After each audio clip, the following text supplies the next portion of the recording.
খাদান সিনেমার আরও একটি গান রিলিজ পেয়ে গেল। গানটার নাম হচ্ছে বাপ এসেছে।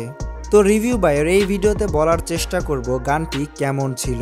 এই বাপ এসেছে গানটি গেয়েছেন ঈশান মিত্র এবং একজন দর্শক হিসেবে বলতে হবে খাদানের এই গানটি সিনেমার অন্য গানের তুলনায় একটু কম ভালো ছিল, কারণ লিরিক্সে তেমন নতুনত্ব ছিল না।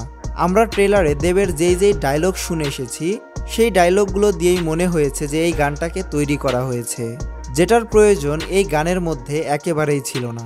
ভিজুয়ালি গানটাকে দেখতে সুন্দর লাগলেও সম্পূর্ণ শ্যুট এক জায়গায় করা হয়েছে, যেটা রাজার রাজা গানেও করা হয়েছিল। গানটায় দেবের ভাইব এবং ড্যান্স দুইটাই পছন্দ হয়েছে। গানটা হয়তোবা সিনেমার মধ্যে থাকবে না, সিনেমা শেষ হওয়ার পর দেখানো হবে আউটরো মিউজিক হিসাবে। খাদান সিনেমার সব থেকে ভালো যেই গানটা আমার কাছে মনে হয়েছে সেটা হচ্ছে কিশোরী গানটা।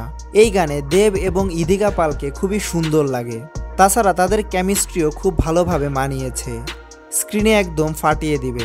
কিশোরী গানটা সুন্দর সুন্দর জায়গায় শ্যুট করা হয়েছে এবং হুক স্টেপটা অনেক ভালো ছিল।